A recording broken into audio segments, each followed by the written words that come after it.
नमस्कार। एक बार फिर से स्वागत करती हूँ सभी का संस्कृत नमय संस्कृताय चैनल पर। हल संधि पढ़ने के क्रम में हमने हल संधि के कुछ सूत्रों को जान लिया है। हमारा अंतिम सूत्र था शीतुक। शीतुक जानने के बाद हमारा अगला सूत्र है 8वें अध्याय के तीसरे पाद का 32वां सूत्र अष्टाध्यायी ग्रंथ से। हमारा अगला सूत्र है गमो हस्वादची गमुन नित्यम। अगर हम इसको डिफाइन करें, पहले हम इसमें विभक्तियां देख लेते हैं कौन कौन सी हैं। गमों में पंचमी विभक्ति है, हर्स्वात हर्स्वात में भी पंचमी विभक्ति है, अची में सप्तमी विभक्ति है, गमुन नित्यम यह नित्य होगा। इससे पहले वाले सूत्र हमने कुछ जाने थे, वो विकल्प से हो रहे थे, यह नित्य होगा। अब देखिए, अगर हम इसको डिफाइन करें तो हर्स्वात् परो यो गम तदंतम यत् पदम तस्मात् परश्चाचो गमुट। इसका क्या अभिप्राय है? हर्स्वात् परो, हर्स्व से परे। हर्स्व आप जान चुके हैं, हर्स्व जिसमें कोई भी मात्रा नहीं होती। हर्स्वात् परो, हर्स्व से परे, यो जो गम गम है, हर्स्व से परे जो गम है, तदंतम उस पद के अंत में, उस पद के अंत में, और जो पद है उसके परे, तस्मात् परस्य अचो, और उसके परे अच हो तो क्या होगा? गमुट का आगम होगा, नित्य ही होगा। गम प्रत्याहार के अंतर्गत कौन कौन से वर्ण आ जाते हैं ये भी हमें जानना आवश्यक है। य म ग न म। तो इसमें से हमारे यूज के कौन से हो जाएंगे? ग न ये हो जाएंगे। अब ग से क्या हो जाएगा? गुट। न से हो जाएगा नुट, और न से क्या हो जाएगा? नुट। अब हम फिर से डेफिनेशन को देखते हैं।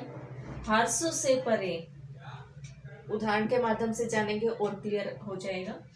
हर्ष से परे जो यम गणनम, यानी कि गम, गम में हर्ष से परे जो गम है, हर्ष से परे जो गम है, तद अंतम उस पद के अंत में, यत पदम जो पद है, तस्मात् परस्य अचो गमुट उसके परे अच होना चाहिए। ये शर्त रख रखी है, उसके परे अच होना चाहिए, तो किसका आगम होगा? गमुट का आगम होगा। अब हम इसको उदाहरण के माध्यम से जानते हैं।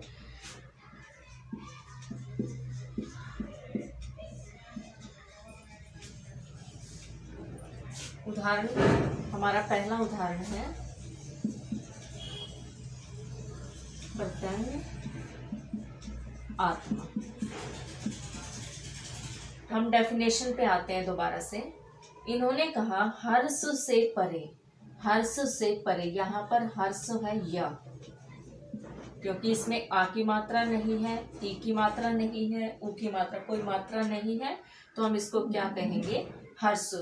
तो हर्ष के परे क्या हो? गम हो, गण न, इन तीनों में से कोई भी हो, तो यहाँ पर क्या है? ग हो, और उसके परे क्या हो?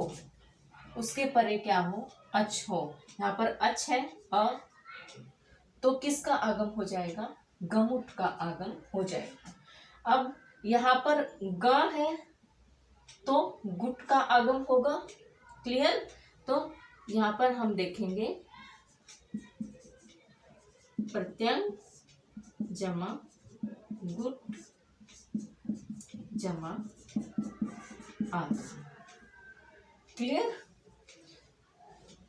अब वही नियम आपका आता है यहाँ पर, हलंतम सेज संज्ञा तस्य लोप से लोप, देशे अनुनासिक सेज संज्ञा तस्य लोप से लोप, उसके बाद हमारे पास ग बचता है। अब इसको हम सिद्ध कर देंगे।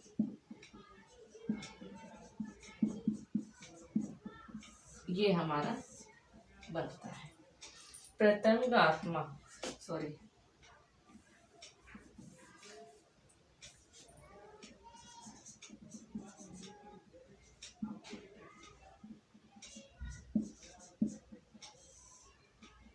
ये बनता है। क्लियर। हर्ष अच की जगह हमारा यहाँ पर आएगा, अच की जगह गुट का आगम होगा। ये आप ध्यान रखें, अच की जगह गुट का आगम होगा। ये हमारा पहला उदाहरण था। अब दूसरा उदाहरण हम लेते हैं।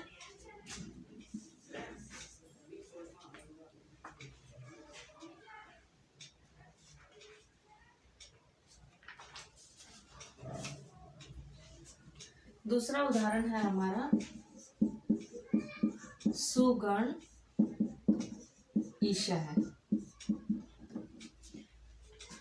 अब फिर से हम डेफिनेशन पर आते हैं। सुगण ईशः, इन्होंने कहा हर्ष से परे गम हो और उसके परे गम हो और उस पद के बाद क्या हो, अच हो, तो गमुट का आगम होगा। यहाँ पर भी सिचुएशन वही बन रही है। तो यहाँ पर न है तो क्या किसका आगम होगा, नुट का आगम होगा। अच परे है ई, ठीक है। अब हम इसको सिद्ध करते हैं।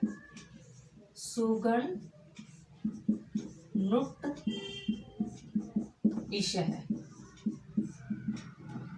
अब वही फिर से ट और ई लोप हो जाएगा। सुगण, ये आधा है यहाँ पर, सुगण निशय।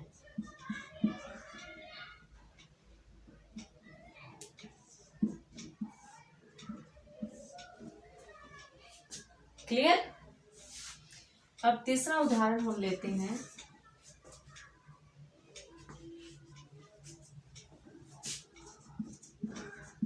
सन अच्युतः। यहाँ पर न है यानी कि नुट का आगम।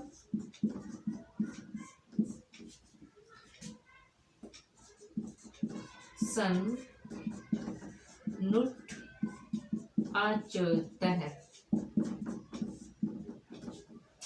फिर वही उ ट लोप हो जाएगा, हमारे पास न बचता है। यहाँ पर आ जाएगा न, अ है न,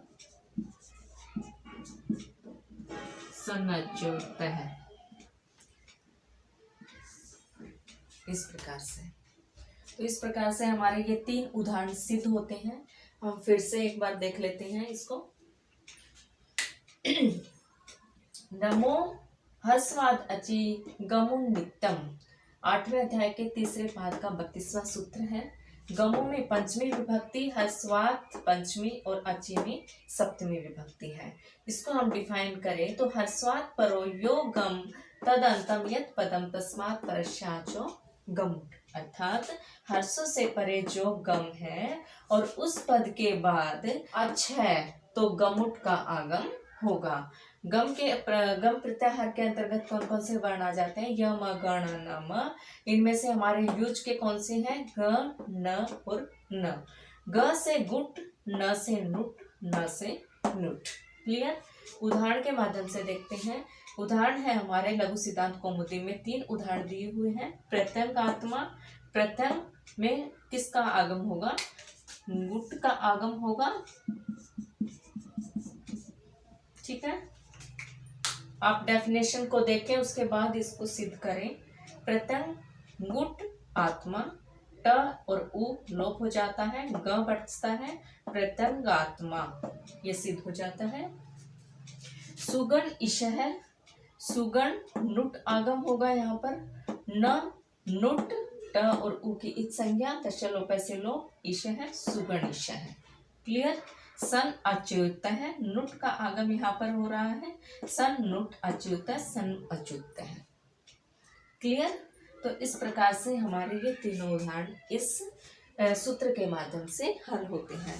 तो आज के लिए इतना ही, मिलते हैं हम अपनी अगली वीडियो में, तब तक के लिए धन्यवाद।